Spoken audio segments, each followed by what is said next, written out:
Para realizar isto, o rei liberou 100.000 escravos judeus que ele tinha em seu domínio e os enviou juntamente com um presente generoso e o embaixador para Eleazar, o sumo sacerdote de Jerusalém, e assim fez seu pedido. Ele desejava que fosse selecionado 6 sábios de cada uma das 12 tribos, somando assim 72 homens. Esses homens deveriam ir a Alexandria para trabalhar nesta tradução. Ao chegarem lá, tiveram uma recepção real de boas-vindas na corte. Foram enviados à Ilha de Feros. Nesta ilha especialmente preparada, havia 72 cubículos, um para cada homem, e em 72 dias eles traduziram todo o Torá. Eles foram tão incentivados pelo trabalho feito que cada um concordou com a tradução do outro. Eles batizaram o seu trabalho como Septuagint, que em grego significa 70.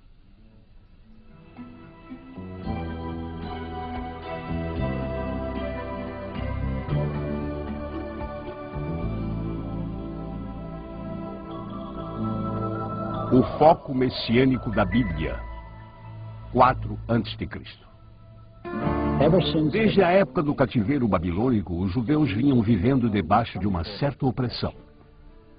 O Velho Testamento está impregnado de profecias que predizem a vinda de um Salvador que libertaria os judeus e destruiria seus inimigos. Ambos sábios judeus e cristãos concordam que o tema central da Bíblia aponta para um Messias, um Cristo.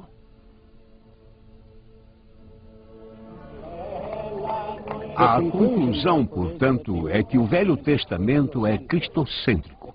Ele nos parece um documento danificado pelo tempo, quase incompreensível. Os homens, por exemplo, que figuram em suas páginas, como Adão, Abraão, Moisés e Davi, as estruturas construídas como o tabernáculo, tendo 2 véus e 7 peças de mobília, e a parede como a deste último tabernáculo logo atrás de mim. Mas quando a pessoa do Messias judeu é colocada em foco, o obscuro se torna claro. Os escritores do Novo Testamento afirmam que Jesus Cristo é esse Messias. O povo judeu, no entanto, estava pronto a admitir que ele realmente operava milagres, mas por ser filho de carpinteiro, não admitia que fosse o enviado pelo poder de Deus. Acreditava, no entanto, que era usado por Satanás. Não há dúvida quanto ao que os discípulos acreditavam. Eles diziam que todos os profetas testifiquem através de seu nome quem quer que acredite nele. E o grande problema que Jesus teve foi por reivindicar o título de rei, o que fez com que o Império Romano ficasse de certa forma irritado. O tema do Novo Testamento coloca o Cristo em total evidência, porque eles acreditavam ser Jesus de Nazaré. Os líderes religiosos judeus denunciaram veementemente sua conclusão. Em suas mentes, ele era visto como uma fraude e que não poderia nunca ser o Salvador predito pelos profetas. Para os escritores do Novo Testamento, Jesus era o Cristo, o Messias. Eles afirmavam que, num retrospecto, poderia-se ver que todas as Escrituras profetizavam acerca deste homem, o qual sua mensagem seria a base de quase todas as passagens do Novo Testamento. As revelações de um homem da Galileia, 4 a.C. a 29 depois de Cristo.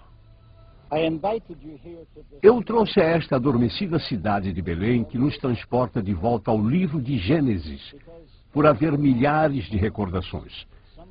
Algumas delas trágicas, outras triunfantes. Nestas colinas atrás de mim, era onde Davi apacentava suas ovelhas, e onde Samuel, o profeta, o ungiu e o fez rei de Israel.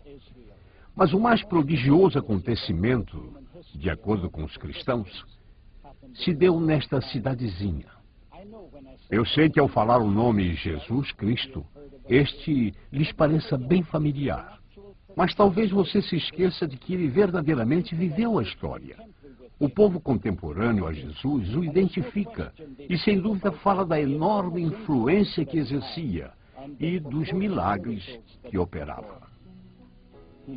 Ele fez revelações fantásticas sobre si. Ele declarou ser o Filho de Deus e que havia sido enviado pelo Pai para trazer salvação à humanidade. Também afirmou ser o caminho, a verdade e a vida. e que ninguém chegaria ao Pai se não fosse através dele. Confúcio, Buda ou ainda Maomé, nenhum desses fizeram tais afirmações tão corajosas. Mas sua grande revelação em relação à sua morte sacrificial é que ressuscitaria dentre os mortos em 3 dias.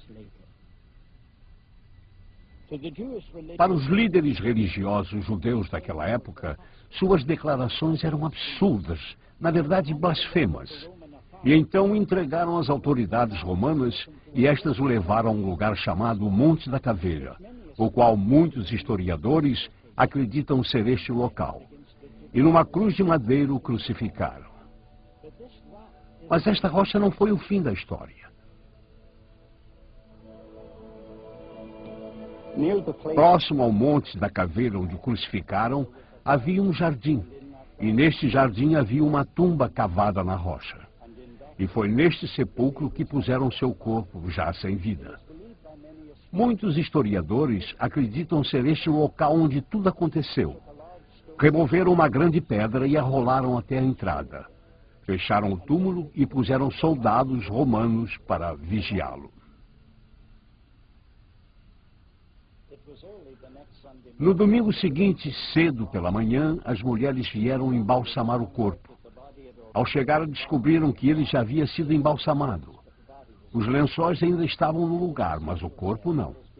E logo os discípulos disseram que ele havia ressurgido dos mortos. Mas as autoridades tentaram dar todo tipo de desculpa concebível para explicar o desaparecimento do corpo.